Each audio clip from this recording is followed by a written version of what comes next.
గడిచిన పవర్గాలతో మా పనులలో ప్రయత్నంలో సంచరించిన ప్రదేశంలో నిర్మాతలుగా ఇదిగోనైనా మంచి మేము ప్రతి ప్రదేశంలోనూ సంచరించిన ప్రతి ప్రదేశంలోనూ ఇదిగోనైనా మా దేశకి ప్రమాణమైనటువంటి మమ్మల్ని సంరక్షించి ఇదిగోనైనా సరిహద్దులకు చట్టం బలపరుచుకొని ఇదిగో మీ సన్నిధానం చేయడం మమ్మల్ని స్థుతించడం మమ్మల్ని గర్వపరచుకున్నాం. మీరు చేసిన పిల్లలు కొనియాలకు కృతజ్ఞతాస్తుతులు చెల్లించిన పెద్దలు అయిన వాళ్ళ ఇది కూడా మమ్మల్ని అందరూ వచ్చిన ముందుగా చేసి మిమ్మల్ని స్థుతించడానికి మమ్మల్ని గర్వపరచుకు ఇచ్చిన గొప్ప శ్రేష్టమైన సమయాన్ని కూడా మేము స్తోత్రాచరించుకుంటున్నాము. ఇదిగోనైనా ఈ సమయంలో కొడుకు జరుగుతుండగా ఈ కొడుకులైనా పాటల ద్వారా ఆరాధన ద్వారా మీరు మహిమ పొందండి. ఈ కొడుకులు రావాలని ఎంతైతే ఆశాశక్తి కలిగినప్పుడు సకాలంలో నడిపించండి. ఇదిగోనైనా సమాధుల్లో వాక్యం అందిస్తుండగా మీరు ఆయన మరుగుపరుచుకుంది అమూల్యమైన వర్తమానం అందించడానికి అడుగుతున్నాం. ఇదిగైనా మీ వాటి పిల్లల్లో మా బలమైన ప్రజలను సరిచేసుకొని ఇదిగైనా జీవించగలుగుతున్నాను కృపను దయచేయండి. మీ మాటలు నేర్చుకుని వారిని అభ్యసించి వారి తీరిని నెమ్మది వేసుకున్నప్పుడు వారి జ్ఞాపక శక్తిని జ్ఞానము దయచేయడం అడుగుతున్నాం. ఈ కూడికి అంత పిల్లలను మీరే ఆధ్యాత్మికంగా వహించండి. పాటల ద్వారా మహిమ పొందండి, వాక్యం ద్వారా మహిమ పొందండి. ఇదిగోనైనా ఈ కూడికను ప్రార్థించి ప్రారంభం చేసుకుంటున్నాం తండ్రి. ఆమేన్.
సహోదరులారా,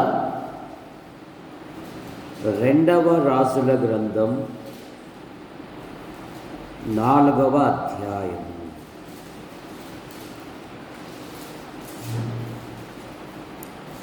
ఎనిమిదవ వచనం నుండి ప్రారంభం. ఒక దినమందు ఎలీషా షూనేము పట్టణమునకు పోగా అచ్చట గనురాలైన ఒక స్త్రీ భోజనమునకు రమ్మని అతనిని బలవంతము చేసిన కనుక అతడు ఆ మార్గము గుండా వచ్చినప్పుడల్లా ఆమె ఇంట భోజనము చేయించు వచ్చింది. కాగా ఆమె తన పెనిమిటిని చూసి, మన యొద్దకు వచ్చుచూ పోగుచున్నవాడు భక్తిగల దైవజనుడని నేను ఎరుగుదు. కావున మనము అతనికి గోడ మీద ఒక చిన్న గది కట్టించి అందులో అతని కొరకు మంచమును, బల్ల, పీట, దీపస్తంభమును ఉంచుతుంది. అతడు మన యొద్దకు వచ్చినప్పుడల్లా అందులో బస చేయవచ్చునని చెప్పాను. ప్రార్థన చేస్తాను. ప్రేమించిన మా తండ్రి, మీ నామాన్ని బట్టి మీకు స్తోత్రములు చెల్లిస్తున్నాను.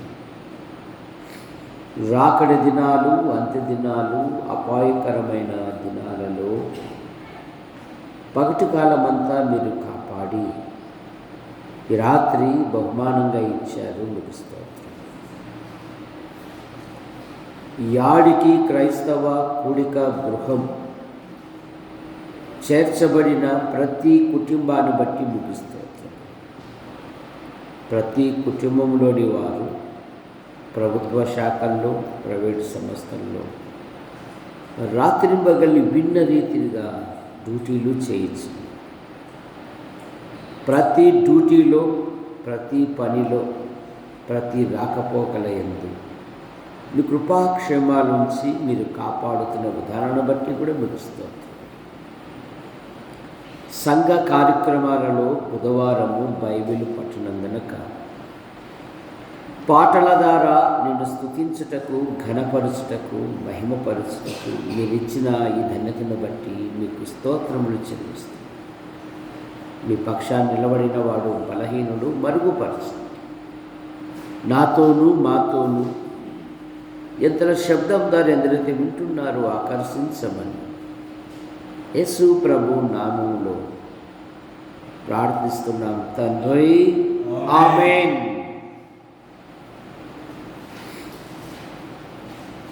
బైబిల్లో పెద్ద ప్రవక్తలు, చిన్న ప్రవక్తలు ఉన్నారు. ఏలియా కాలం నుండి మరి ప్రవక్తల కాలం. ఏలియా పెద్ద ప్రవక్తకు చెందినవాడు. ఏలియా కొన్ని అద్భుతాలు చేస్తే ఎలీషాను గురించి ఏమంటారంటే గురువు మించిన శిష్యుడు అని అంటారు. ఎలీషా గొప్ప రైతు. 12 అరకలు చేత పట్టుకొని పొలంలో దున్నుతూ ఉన్నాడు. పాత నిబంధనలో కానీ నూతన నిబంధనలో కానీ సోమరులను దేవుడు ఎప్పుడూ ఎక్కడ పిలుచుకోలేదు. పనియందు ఆసక్తి కలిగిన ప్రజలను ఆయన పిలిచాడు. మోషే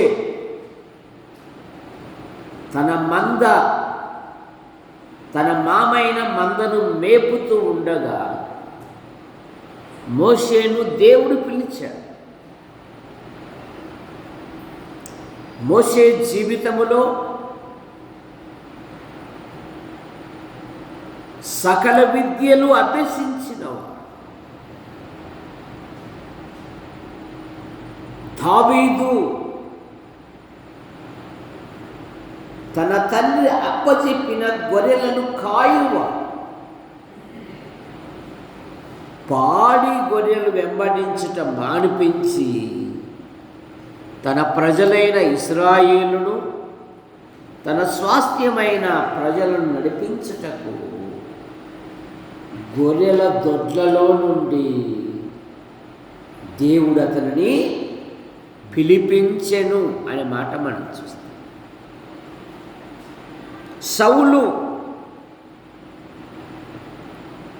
తప్పిపోయిన తన ఇంటిలో తప్పిపోయిన గాడిదలు వెతుకు వాడిని తీసుకొచ్చి ఇశ్రాయేలీయులకు ప్రథమ రాజుగా చేశాడు. ఇక నూతన నిబంధనలో వారు విద్య లేని పామరులు, కానీ వృత్తికి వారు చేపలు పట్టు. నన్ను వెంబడించుడి అని వారు తమ వలలను విడిచిపెట్టి యేసుక్రీస్తును వెంబడించారు. ఫలితముగా వారిని గురించి బైబిల్ ఏమనిందంటే భూలోకమును తలకిందులు చేయువారు ఇక్కడికి వచ్చి ఉన్నారు.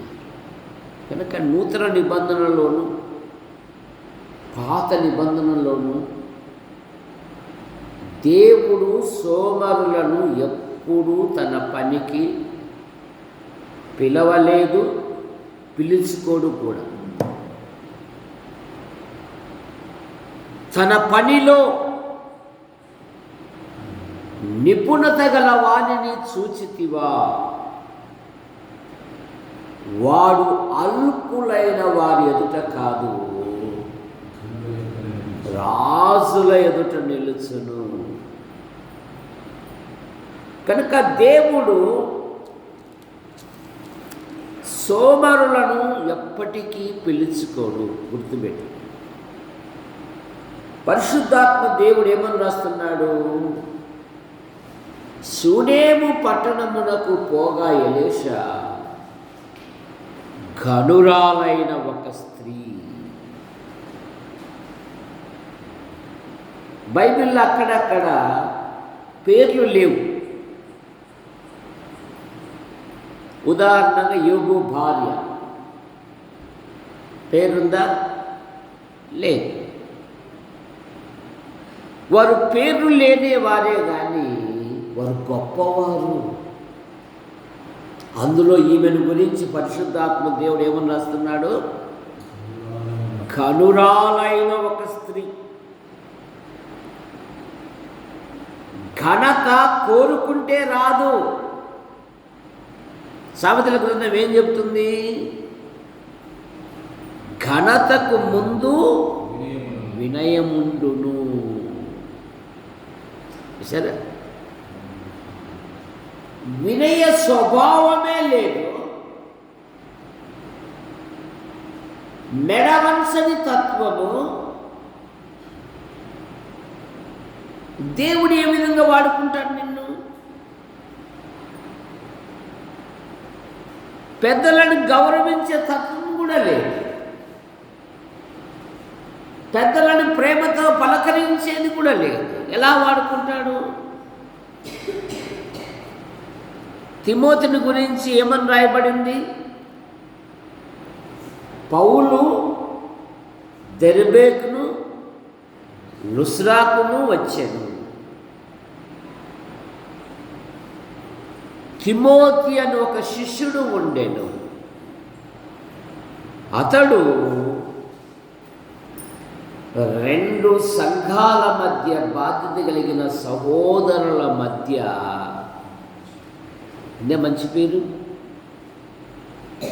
మంచి పేరు పొందినవాడు తిమోతి.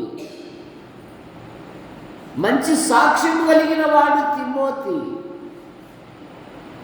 మంచి దైవభక్తి కలిగిన వాడు తిమోతి. దైవజనుల విషయంలో, సహోదరుల విషయంలో సహకారిగా ఉండేవాడు తిమోతి. మన పిల్లలను ఉన్నతమైన చదువులు చదివిస్తున్న మంచిదే. వారిని ఒక ఉన్నతమైన వ్యక్తులు కూడా చేయాలి తల్లిదండ్రులుగా. కానీ వారు బాల్యములోనే దేవుని యందు భయభక్తులు కలిగి ఉన్నారా? వారు బాల్యములోనే దేవుని యందు విశ్వాసం ఉంచారా? వారు బాల్యములోనే దైవ వాతావరణంలో ఉన్నారా? ఎప్పుడైతే యవన పిల్లలు దైవిక వాతావరణంలో ఉంటారో దేవుడు వారిని ఉన్నతమైన వ్యక్తులుగా చేస్తారు. పరిశుద్ధాత్మ దేవుడు ఆమె పేరు ప్రస్తావించలేదు, కానీ ఆమె క్రియలను బట్టి ఘనురాలైన ఒక స్త్రీ. సమూయేలును గురించి సౌలు పనివాడు ఏమని సాక్ష్యం ఇచ్చాడు? బహుగణుడు. 1 సమూయేలు గ్రంథం 9వ అధ్యాయము 6వ వచనములో, ఈ పట్టణములో ఒక దైవజనుడున్నాడు, అతడు బహుగణుడు. అతడు చెప్పు మాటలలో ఏదియో తప్పిపోదు. కారణమేమి? సమూయేలు యొక్క జన్మదినం మొదలుకొని వృద్ధాప్యము వరకు సమూయేలు దేవుని సన్నిధిలో ఉన్నాడు. సంఘ కార్యక్రమాలలో ఉన్నాడు. పిల్లలు చదువుతున్నారే కానీ దేవుని కూడికలు కూడా రాలేకపోతూ ఉన్నారు. రాత్రి పగళ్ళు సమయం అంతా వృధా చేసుకుంటున్నారు. కానీ కొన్ని గంటలు దేవుని మందిరంలో ఉండడానికి నీ పిల్లలు ఇష్టపడడం లేదు అంటే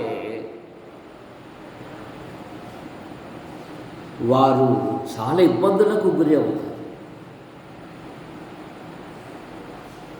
సమూయేలు దేవుని సన్నిధికి వస్తానే చేసిన మొట్టమొదటి పని ఏమి?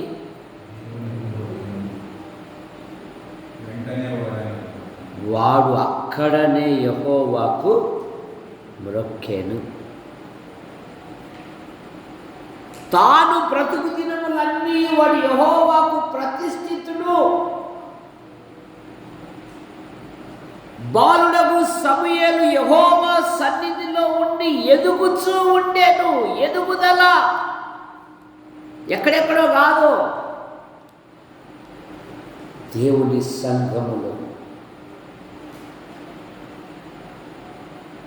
ఇలాగ సహోదరి కుమారు వచ్చి కసు ఊడిసిపోయింది. ఎంత కసు ఊడిసినా మళ్ళా దుమ్మే ఉందని కళా మేడము మళ్ళా వచ్చి బండలన్నీ బట్టతో నీళ్ళేసి శుభ్రం చేసింది. ఈ మనస్సు, అయ్యో ఇది అశుభ్రంగా ఉంది, నేను కడిగేస్తాను. ఒకరు చెప్తే రాదు పరిచర్య, అది హృదయంలో నుండి రావాలి. చూసారా? ఒకరి ఒత్తిడి వలన, ఒకరి బలవంతం వలన కాదు, హృదయపూర్వకంగా చేయాలి. బాలుడగు సమూయేలు యెహోవా సన్నిధిలో ఉండి యెహోవాకు పరిచర్య, మనుషునికి కాదు దేవునికి. ఆ స్వభావం రావడం లేదు నీకు. నేను చేసే ప్రతిదీ దేవునికి అని ఎప్పుడైతే అనుకుంటావో ఒకరు నీకు చెప్పాల్సిన పనిలే, నీవే వచ్చి చేసేస్తావు. 3వ అధ్యాయం 19వ వచనములో సమూయేలు పెద్దవాడు కాగా దేవుడు అతనికి తోడై ఉండే. ఎప్పుడు? దేవుని సన్నిధి, దేవుని సంఘములో, దేవుని సమాజములో. కీర్తి ఊరికి రాదు, కొనుక్కుంటే అంతకంటే రాదు. పట్టాలు రావచ్చేమో కొనుక్కుంటే, కానీ ఆత్మీయత దొరకదు నీకు. ఈ పట్టణములో ఒక దైవజనుడు ఉన్నాడు, అతడు బహు ఘనుడు. 2 సమూయేలు గ్రంథం 23:23లో దావీదు యొక్క 30 మందిలో ఒకడు ఘనుడుగా ఉన్నాడంట. 23:23 2వ సమూయేలు గ్రంథం. ఆ 30 మందిలో ఘనుడాయను. 29వ వచనములో, 24, 22వ వచనములో అతని పేరు ప్రస్తావించబడతారు. ఎవరతను?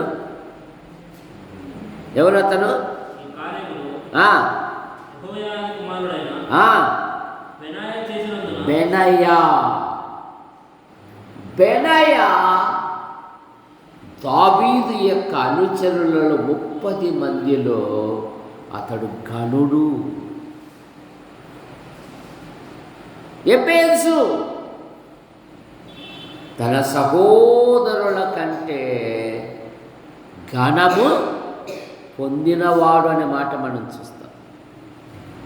తన స్నేహితులలో, తన తోటి వారిలో, తన సహోదరుల కంటే ఎబ్బేజు ఘనుడై ఉన్నాడు అంట.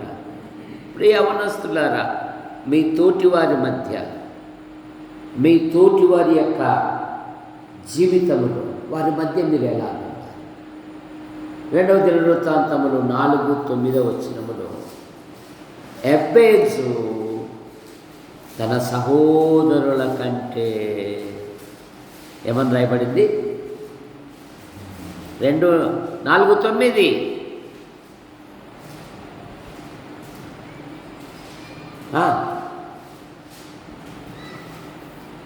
చిన్నప్పుడు మా దేవదాస్ సారు అక్షరాలు నేర్పించేకి వంకల్లో నుండి ఇసుక తెచ్చేటోళ్ళు. ఉన్నని ఇసుక, ఆ ఇసుకలో మా సారు అని ఇంతలా రాపించేవాడు. ఆకు దీర్ఘమిచ్చే అనే ఈలోపే వాడు బడి మానుకున్నాడు. వాని యవ్వనంలో పెళ్ళి అయిపోయింది. ఉత్తరం వచ్చిందంట. మా అల్లుడు చిన్నప్పుడు బడికి పోయేవాడు, మా అల్లుడు చదువుతాడు కదా అని అల్లుడికి ఉత్తరం ఇచ్చిందంట అత్తగారు. అల్లుడు ఉత్తరం వచ్చింది కదా, ఇది చదువు పెట్టవా అంటే వాడు ఏడుస్తున్నాడంట. ఏమల్లుడు, ఏం జరిగింది అల్లుడు? నేను ఏడుస్తున్నావు? అది కాదా తమ్మ, చెడు బడిపోయేటప్పుడు మా దేవదాస్ అయ్యేవారు ఇంతలా రాపించేవాడు అక్షరాలు, ఇప్పుడు ఇంత సన్నదైనదే అంటున్నాడు. ఎందుకు? మొబైల్లో చూసి చూసి చూసి చూపు కూడా ఏమైపోతుంది. అందుకని ఆ చిన్న అక్షరాలు చదవడానికి కూడా సరిగ్గా కనపడడం లేదండి. ఎప్పుడైనా చదివితే కదా ఖాళీగా ఉన్నప్పుడు చదువునైనా బిడ్డ ప్రమోద్. 2వ దినవృత్తాంతములు 4:9 ఎబ్బేజు తన సహోదరుల కంటే ఘనము పొందిన వాడై ఉంటే, తన తోటి వారి కంటే, తన ఈడు వారి కంటే, తన తోటి స్నేహితుల మధ్య, తన సహోదరుల కంటే ఘనము పొందినవాడు. సరే, కారణమేమి? వాళ్ళమ్మ వేదనలతో కనింది, కానీ తన సహోదరుల కంటే ఘనము పొందినవాడు ఆయన. కారణమేమి? తన దేవునికి మొరపెడుతూ నాకు తోడుగా ఉన్న దయచేయి అంటున్నాడు, నన్ను ఆశీర్వదించు అంటున్నాడు. అతడు చేసిన మనవిని బట్టి దేవుడు అతనికి దయచేసెను. తల్లిదండ్రుల మీద ఆధారపడలేదు ఎబ్బేజు, దేవుని ఎంత మొరపెడుతూ ఉన్నాడో. తల్లిదండ్రులు ప్రోత్సహిస్తున్నారు, మంచిదే. కానీ నీ ఆధ్యాత్మిక జీవితంలో దేవుని యొద్ద ప్రార్థించుట అలవర్చుకుంటే నీ జీవితము సక్సెస్ అవుతుంది. అనేకులకు మాదిరికరంగా నిలబడిపోతుంది నీ జీవితం. నువ్వు ప్రార్థించాలి, నువ్వు దేవుని వాక్యం ధ్యానించాలి, నువ్వు దేవుని వాక్యాన్ని కంఠస్థ చేయాలి. అపోస్తుల కార్యములు 17వ అధ్యాయములో అక్కడ ఇంకొక విశ్వాసులు ఉన్నారు. 17-11 వీరు తెస్సలోనికే ఉన్న వారి కంటే ఘనులై ఉండిరి. ఎందుకు ఘనులైనారు? వారు ఆసక్తితో దేవుని వాక్యమును అంగీకరించి పౌలును శీలయు చెప్పిన సంగతులు అలాగు ఉన్నవో లేవో అని వారు ప్రతి దినము లేఖనములను పరిశోధించింది. వారి పని ఏంటంటే దేవుని లేఖనములను పరిశోధించు. కొందరు పని పాటలు లేని వారి పని ఏంటంటే ఎదుటి వారి తప్పులు కనిపెట్టుట. వాళ్ళ పని అంతా, వాళ్ళ సమయం అంతా. ఇర్మీయా గ్రంథం 9వ అధ్యాయంలో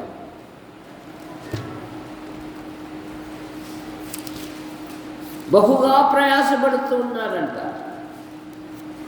దేనికోసము?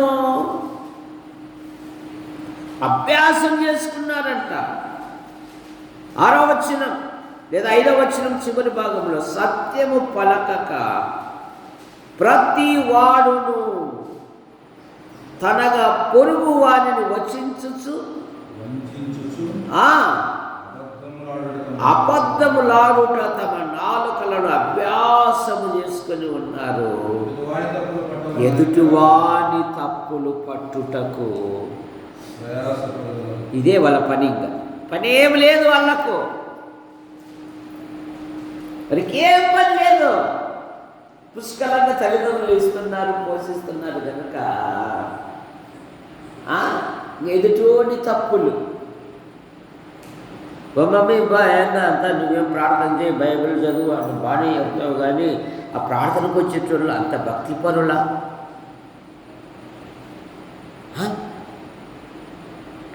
ఒరే, వారితో నీకెందుకురా? దేవుని యందు భయభక్తులు కలిగి ఉండమ్మా, దేవుని కొరకు జీవించమ్మా. ఆయనే నిన్ను హెచ్చిస్తాడు. దేవుని కొరకు ఏదైనా పని చేయాలమ్మా, దేవుడు ఆశీర్వదిస్తాడు. మన మనసు ఒప్పని ఒప్ప. ఎదుటివారి తప్పులు ఇదే వాళ్ళ పని అంతా. నేను ఎలా ఉన్నాను దేవుని సన్నిధిలో, నా యోగ్యత ఎలా ఉంది దేవుని ఎదుట. తిమోతితో అన్నాడు, దేవుని ఎదుట నిన్ను నీవే కనపరుచుకొనుమో. ఎవరెవరినో కాదు, నిన్ను నీవే.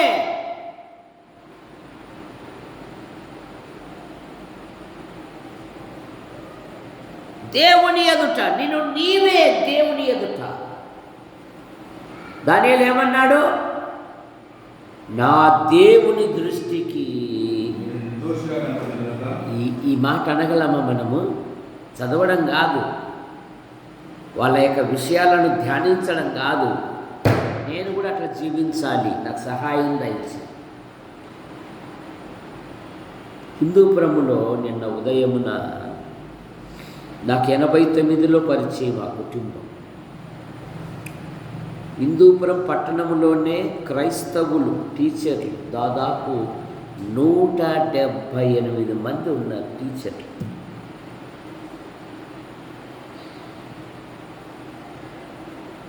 ఆమె అలాగే ఆమె భర్త, ఇద్దరు టీచర్లు. నేను వెళ్తే చాలు, మేము డ్యూటీకి పోయి ఇచ్చిన వలసిపోయినామని పదం అన్నారు. దానిపై మళ్ళీ సాట ప్రార్థన ఉంది, నన్ను పట్టుకొని వెళ్ళేవాళ్ళు. 89 నలుగురు కుమార్తెలు, ఒక కుమారుడు.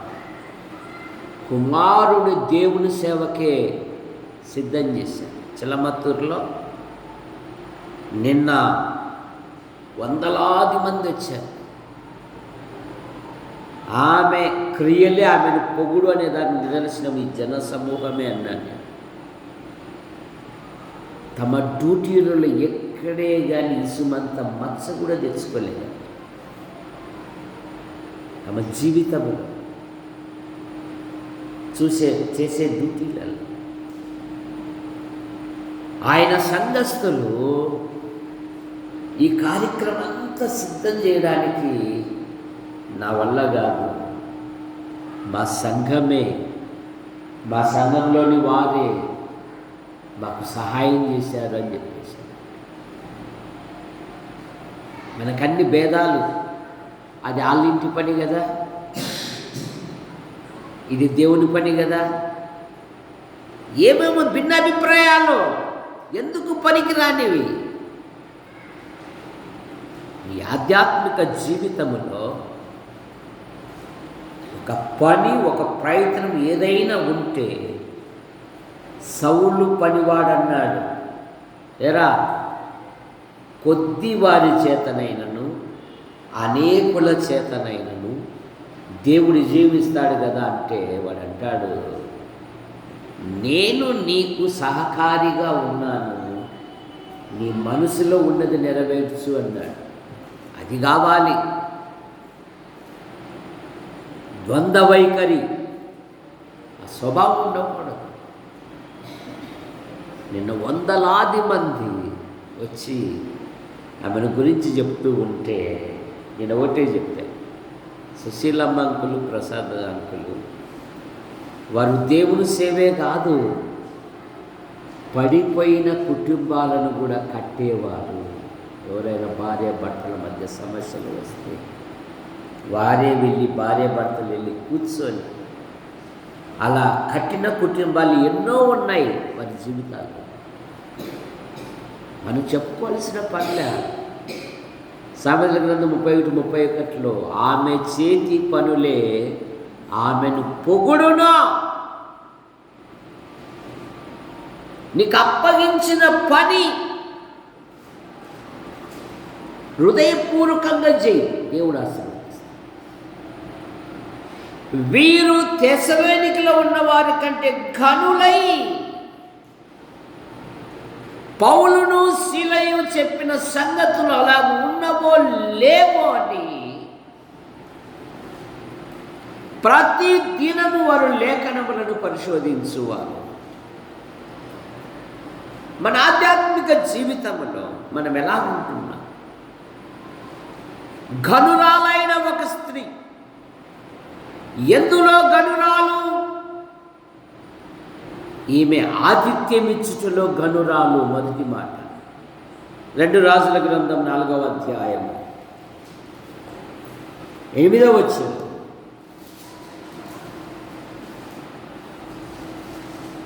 బలవంతము చేస్తూ ఉన్నదంట.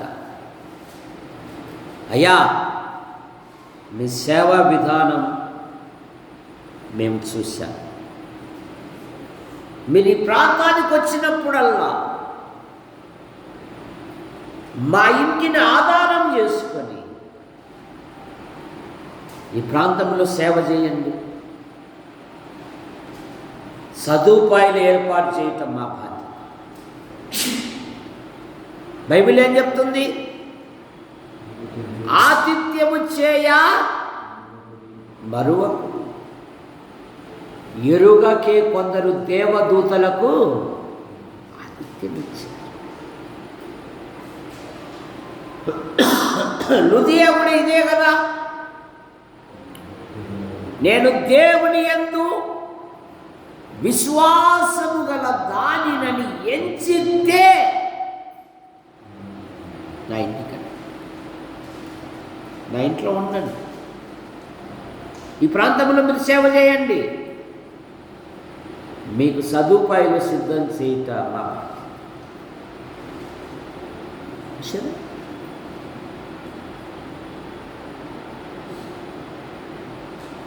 ఆతిథ్యము చేయ మరువకుడి, ఎరుగకే కొందరు దేవదూతలకు ఆతిథ్యమిచ్చిది. రోమాపత్రిక 12వ అధ్యాయం 13వ వచనం. పరిశుద్ధుల అవసరములో పాలు పొందుచు శ్రద్ధగా ఆతిథ్యం ఇచ్చుచూ ఉండురి. ఏమంట? పరిశుద్ధుల అవసరములో పాలు పొందుచు. ఎప్పుడన్నా మన కొరకు ప్రార్థించే ఆ గృహాలను దర్శించి మీ సేవ ఎలాగుంది, మీ ఇంట్లో అవసరాలు ఏమున్నాయి, ఇదిగో క్రైస్తవ జీవితము ఆతిథ్యము చేసే మనస్సు ఉండాలి. పౌలు గారు ఫిలిప్పీయులను గురించి ఏమంటున్నాడు చూడండి, 4వ అధ్యాయంలో 15వ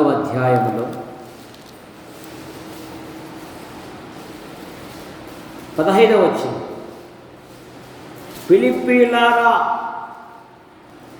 సువార్తను నేను బోధింప ఆరంభించి మాసిదోనియాలో నుండి వచ్చినప్పుడు ఇచ్చు విషయంలోనూ పుచ్చుకొని విషయంలోనూ మీరు తప్ప ఏ సంఘపు వారును నాతో పాలివారు కాలేదని మీకే తెలియదు. ఎలాగనగా తెస్సలోనికి కూడా వచ్చి మీరు మాటి మాటికి నా అవసరం తీర్చుటకు సహాయము చేసిరి. సరే, పరిశుద్ధుల అవసరములలో పాలు పుచ్చుకొనచ్చు. సరే, నీ ఆధ్యాత్మిక జీవితంలో ఇతరులకు సంఘ క్షేమాభివృద్ధి కొరకు ఎప్పుడు విశ్వాసి సిద్ధముగా ఉండాలి. 13వ వచనం, పరిశుద్ధుల అవసరములలో పాలు పొందుచు శ్రద్ధగా ఆతిథ్యము ఇచ్చుచుండుడి. అది జరుగుతూనే ఉండాలి, ఇచ్చుతూనే ఉండాలి. మానవ నైజము మనం ఇచ్చాము కదా, నిన్ను ఇచ్చాము కదా. కానీ విశ్వాస నైజము, నేను ఎంత ఇచ్చే కొద్దీ నాకు పరలోకములో నా అకౌంట్లో 2 చేర్చబడి. నేను చెప్తూ ఉంటాను కదా, మా మిత్రుడు ఆయన ఎంత ఇచ్చినా కూడా ఏమంటాడంటే, అరే నీకు ఇచ్చేది కొంచెమేరా, నీకు చాలా ఇవ్వాలిరా అంటాడు. ఇస్తూ ఏమంటాడు, నేను ఇచ్చేది కొంచెమే, ఇంకా చాలా ఇవ్వాలి నీకు అంటాడు. ఆ మాటల వలన వారికి ఎంత ఆనందమో, వారికి ఎంత ధైర్యమో, వారికి ఎంతో సంతోషం. ఆమె ఆతిథ్యములో ఘనురాలు. విశ్వాస జీవితంలో కూడా దేవునికిచ్చుటలో మనం వెనకాడ. ఆతిథ్యం ఇచ్చిన అబ్రహామును దేవుడు సంతానం ఇచ్చాడు. ఆతిథ్యం ఇచ్చిన విధవరాలు ఏలియా కాలములో భూమి మీద వర్షము కురిపించు వరకు ఆ ఇంటిలో తక్కువ అనే పదం లేదు. సరే, నీ ఆధ్యాత్మిక జీవితంలో ఈ గనురాలు యొక్క లక్షణం ఏంటంటే, ఆమె ఆతిథ్యం ఇచ్చుటలో గనురాలు. రెండవది, ఆమె దైవజనులను ప్రేమించుటలో గనురాలు. తన భర్తకు సాక్ష్యం ఇస్తూ ఉంది, మన ఇంటికి వచ్చుచు పోవుచున్నవాడు దైవజనుడని నేనెరుగుదును. భక్తి గల దైవజనుడు. సాక్ష్యం ఉందా? సేవ చేస్తున్నావు, వాక్యం చెప్తున్నావు, పరిశుద్ధునిగా తెల్ల వస్త్రాలే ధరిస్తున్నావు, ఒళ్ళంతా అసూయతో నిండుకొని ఉందా సాక్ష్యము?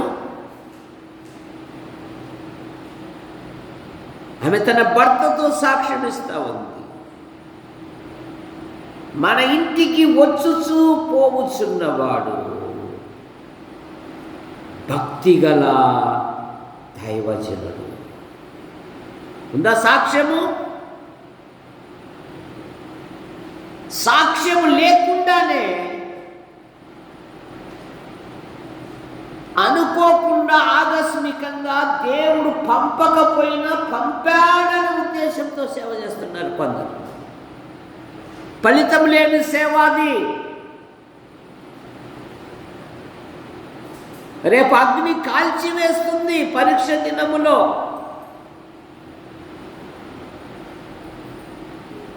నీ ఆధ్యాత్మిక జీవితములో ఇప్పుడు ఎలీషా సాక్ష్యం ఇస్తున్నాడు. 4వ అధ్యాయం 13వ వచనంలో ఆమెను గురించి ఏమని సాక్ష్యం ఇస్తున్నాడంటే, ఇంత శ్రద్ధా భక్తులు మా మీద కనపరుచుచున్నావు. 13వ వచనం, నీవు ఇంత శ్రద్ధాసక్తులు మాయందు కనపరచితివి.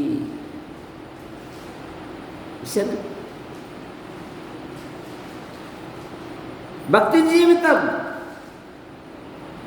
సేవకులు వచ్చినప్పుడు, కొత్త వారు వచ్చినప్పుడు ప్రేమను చూపించడం కాదు. కొత్తవారు రాని రాకపోని నీ ప్రేమ ఎప్పుడు నిరంతరము అది కొనసాగుతూనే ఉండాలి. దైవజనుడేలరా ఇంత శ్రద్ధాసక్తులు మా మీద కనపరిచితివి. మొదటి భక్తి ఏదనగా దిక్కులేని పిల్లలకు. యాకోబు పత్రిక 1వ అధ్యాయం 26, 27 వచనాలు.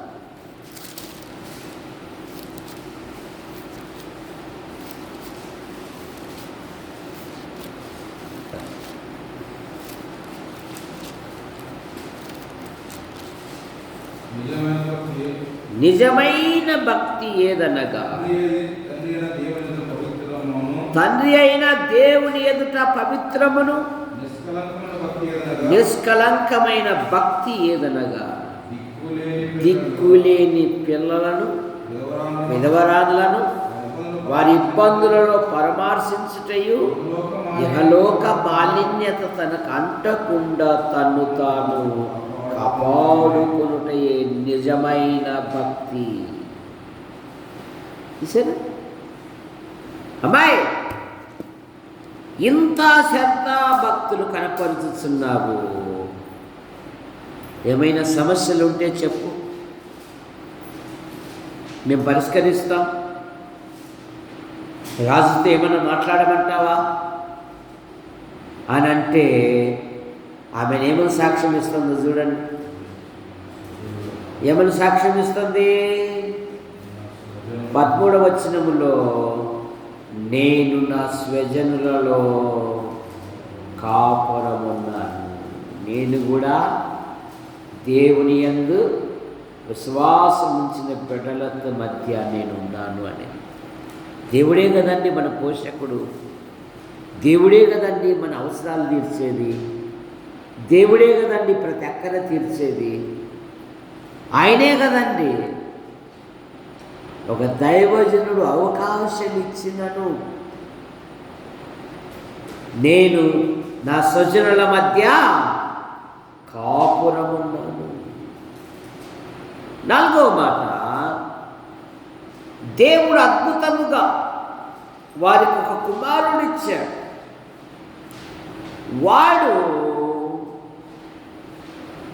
ఎండ దెబ్బ వలన కొంత కాయలబడ్డాడు. ఇప్పుడు అంటున్నాడు, ఏమండి ఈ అబ్బాయిని తీసుకొని నేను దైవజనుడి దగ్గరికి వెళ్తాను అని అంటాం. దైవజనుడు భర్త అంటున్నాడు, ఈరోజు ప్రత్యేకమైన దినం కాదే, నేను వెళ్ళుట మంచిది.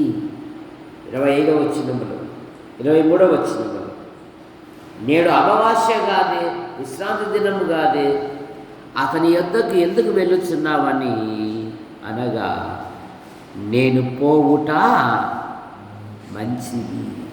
సమస్యలు పరిష్కరించబడాలి అంటే ఒకరినొకరు ప్రార్థన చేసుకోవాలి.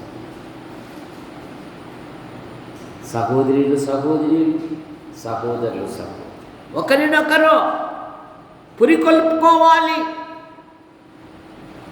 ఒకరినొకరు హెచ్చరించుకోవాలి, ఒకరినొకరు ఘనముగా ఎంచుకోవాలి. ఆమె అంటున్నది, ఎంత విశ్వాసం చూడండి, చనిపోయిన బిడ్డని తీసుకొని వెళుతూ 26వ వచనములో, నీవు ఆమెను ఎదుర్కొని పరుగున పోయి నీవును నీ పెనిమిటియు నీ బిడ్డయు సుఖముగా ఉన్నారా అని అడగగా తన పనివాడైన గెహాజీని చెప్పి పంపాను. అందుకనే సుఖముగా ఉన్నాము. నిర్జీవమైన బిడ్డను తీసుకొని ఆమె విశ్వాసంతో ఏమంటుందంటే, మేము సుఖముగా. ఎందుకు? దైవజనుడి యొద్దకు వస్తే ఆయన బ్రతికించగలడు, ఆయన బాగు చేయగలడు, ఆయన స్వస్థపరచగలడు. ఇప్పుడు 28వ వచనములో తన యథార్థతను చెప్తూ ఉంది. నేను చెప్పాను కదయ్యా, నేనేమైనా అడిగానా సంతానం కావాలా అని? ఎందుకయ్యా నన్ను భ్రమపరిచారు? వీడు చూడే చిన్న వయసులోనే వెళ్ళిపోయాడు. అమ్మ కంగారు పడవ. 28వ వచనంలో ఏమంటుంది ఆమె? అప్పుడు ఆమె, కుమారుడు కావాలనని నేను నా ఏళ్ళవైన నిన్ను అడుగుతున్నా, నన్ను భ్రమ పెట్టవద్దని నేను చెప్పలేదా అని అతనితో మనవి చేయగా. సరే, ఎందుకయ్యా? నేను చెప్పాను కదా. ఇప్పుడు 37వ వచనములో 36వ వచనములో, ఇదిగో ఆయన కాళ్ళ మీద పడి ఆమెను బ్రతికించినప్పుడు ఆమె కృతజ్ఞతాస్థుతులు చెప్తూ ఉందని. 37వ వచనం,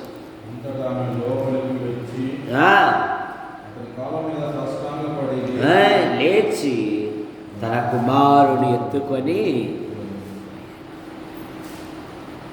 చూసారా? ఎందుకు? ఆమె విశ్వాసము కలిగినది, ఆమె యథార్థత కలిగినది. ఇప్పుడు 8వ అధ్యాయం 1వ వచనములో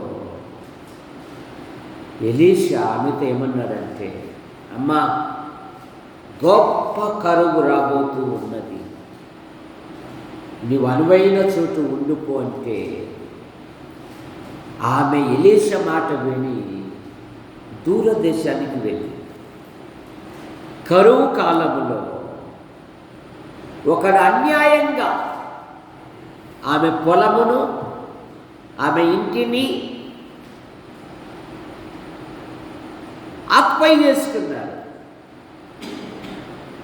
ఇప్పుడు మరలా దైవజనుడు యొద్దకు వచ్చింది, ఆయన నీ మాట ప్రకారం నేను వెళ్ళాను, అయితే ఒక బలవంతుడు, ఒక దుర్మార్గుడు నా స్థలాన్ని ఆక్పై చేసుకున్నాడు అంటే, దేవుని పిల్లలకు చూడండి 8వ అధ్యాయం 6వ వచనం,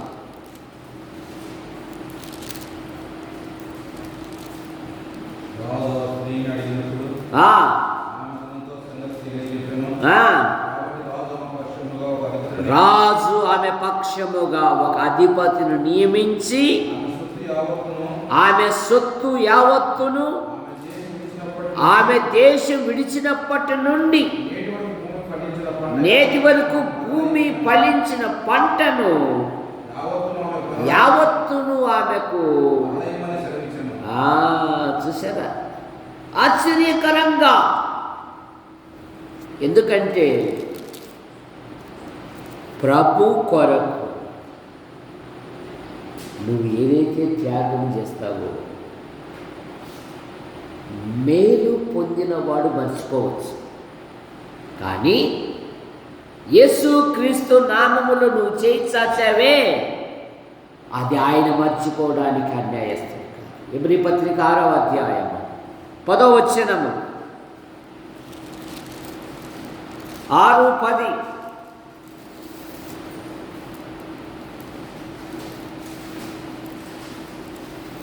మీరు పాలు చదువు. మీరు చేసిన కార్యమును మీరు పరిశుద్ధులకు ఉపచారము చేసి ఇంకను ఉపచారము చేయుచుండుట చేత తన నామము బట్టి చూపిన ప్రేమను మరచుటకు దేవుడు సరే.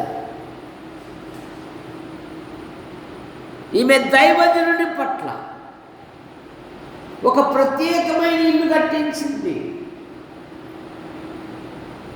ఒక మంచము, ఒక పీట, దీపస్తంభము. నువ్వు వచ్చినప్పుడల్లా ఈ ప్రాంతంలో మా ఇంట్లో 8 దినాలైనా ఉండు, నువ్వు పో అను. ఎప్పుడు వెళ్తావనే మాట కూడా మేము అన్నాం. సరే, బెంగళూరుకి పోయినా నన్ను మా అన్న ఉన్నాడు జేమ్స్ ఫిలిప్ అని, ఆయన నా బ్యాగుతో సగ పైన పడేస్తాడు. నువ్వు పంపించే బాధ్యత మాది అంటాడు. అయ్యా అట్లా కాదయ్యా, పెళ్ళి కానప్పుడు అంటే 2 దినాలు ఉన్నాము, ఇప్పుడు పెళ్ళయి పిల్లలు పుట్టి సంఘం ఉంది, అందరు ఉండారు, అలా గడపడానికి లేదు అంటే అవన్నీ పక్కన పెట్టు, ఉండు ఈడే అంటాడు. పెళ్ళి కానప్పుడు 15 రోజులు బెంగళూరు, 15 రోజులు అడికిలో. ఇప్పుడు పెళ్ళి అయినాక సేవ వచ్చేసినాక బెంగళూరు పోకనే దాదాపు 7-8 సంవత్సరాలు అయింది. బెంగళూరులో కూడా సంఘం ఉండేది, దాదాపు చెదిరిపోయారు. గుత్తిలో కూడా సంఘం ఉండేది, అది కూడా చెదిరిపోయింది. పరిశుద్ధులకు ఉపచారము చేయుచు తన నామం బట్టి చూపిన ప్రేమను మరచుటకు దేవుడు యోబు దేవుని కొరకు సమస్తము కోల్పోయాడు. దేవుని లేఖనం ఏమని రాయబడింది?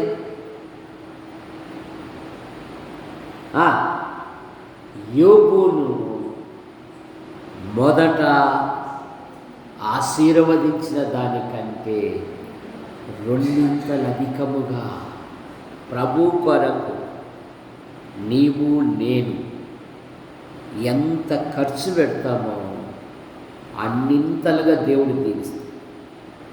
కానీ ప్రభు కొరకు ఖర్చు పెట్టుటలో ఏ చెడు తలంపు రాదు. మీరు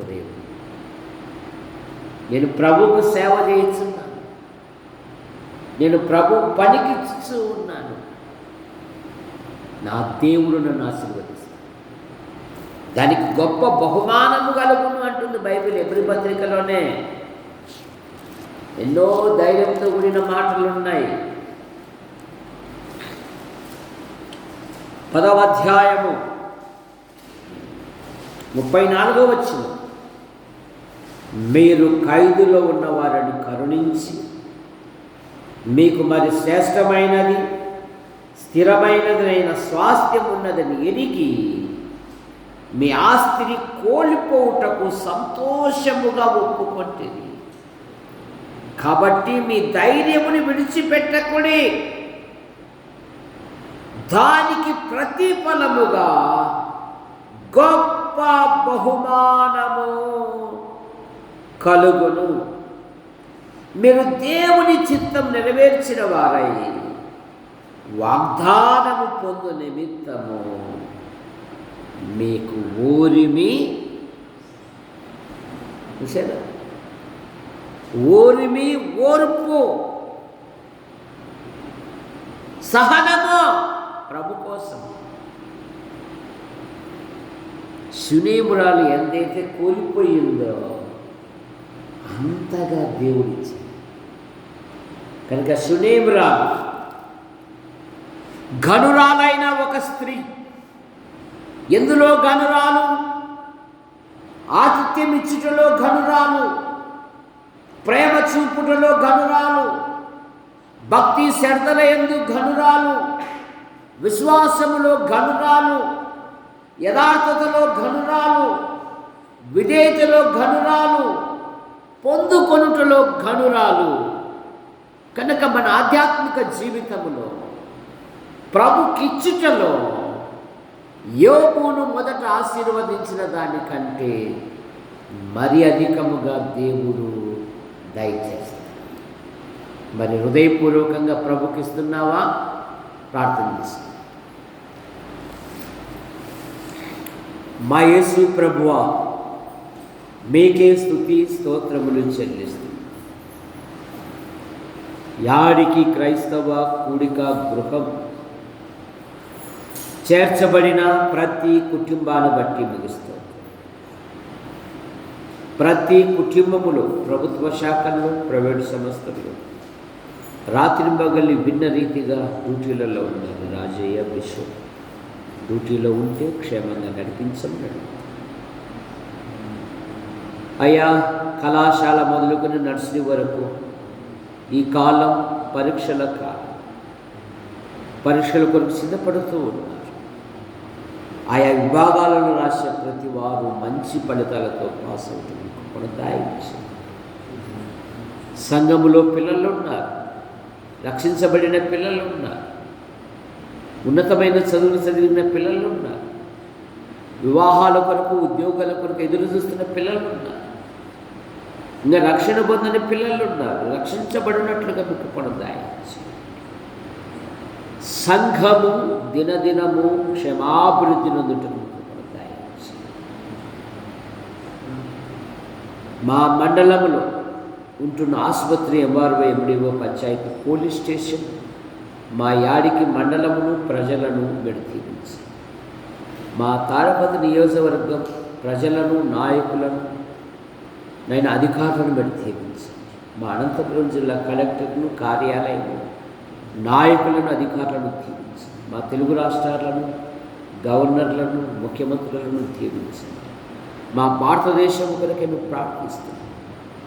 మా దేశ ప్రధాని గారిని, రాష్ట్రపతి గారిని దీవించి, దేశ సరిహద్దులో ఉన్న సైనిక పటాలను దీవించి, ప్రపంచ దేశాలను, నాయకులను దీవించి, మీ రాజ్య విస్తీరణ కొరకు వివిధాలుగా ప్రయాసపడుతున్న ప్రతి ఒక్కరిని దీవించి, ఎంబీఏ పరీక్షలు రాసిన పిల్లలు, జెస్సీ, దివ్యాలు మంచి ఫలితాలతో పాస్ అవునట్లుగా, సిఏ పరీక్షలు రాసిన వాళ్ళు మంచి ఫలితాలతో పాస్ అవునట్లుగా, మిరప పంట మంచి ధరకు అమ్మబడినట్లుగా మీకు పడతాయి. ఎవరైనా బలహీనతలతో ఉంటే మీరు ముట్టి స్వస్థపరచండి. నైనా మందిరం పైన టాపు విషయంలో ఇంకా కొన్ని యంత్రాలు తీసుకొని రావాలి. ఎదురుగా ఉన్న స్థల విషయంలో, బాత్రూమ్ విషయంలో మీకు దయచేసి కట్టుపల్లి యోహానంకులు, రాజాబాయి ఆంటీలు పిలుపు తీసుకుని వారి కుమారులు, వారి భార్యలు, వారి సంతానం, వారి కుమార్తెలు, వారి భర్తలు, వారి సంతానం, శ్రీరామూర్తి గారి కుమార్తెలు, కుమారుడు, జాన్ నెల్సన్ గారు ఆయన భార్య పిల్లలు, వాళ్ళు గారు ఆయన భార్య పిల్లలు, ఆసుపత్రి స్టాఫ్, టీవీ పరిచర్యను మీరు పలింపచేయండి.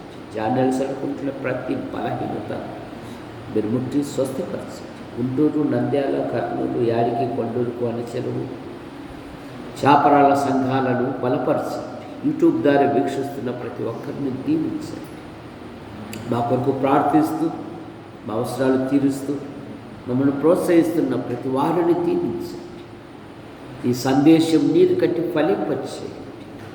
కొందరు రాలేకపోయారు, మరొక తరుణం దాయించి మా మండలము నుండి ఉపాధి కొరకు, ఉద్యోగం కొరకు, ఉన్నతమైన చదువు కొరకు వెలపల ఉంటున్న ప్రతి కుటుంబాన్ని,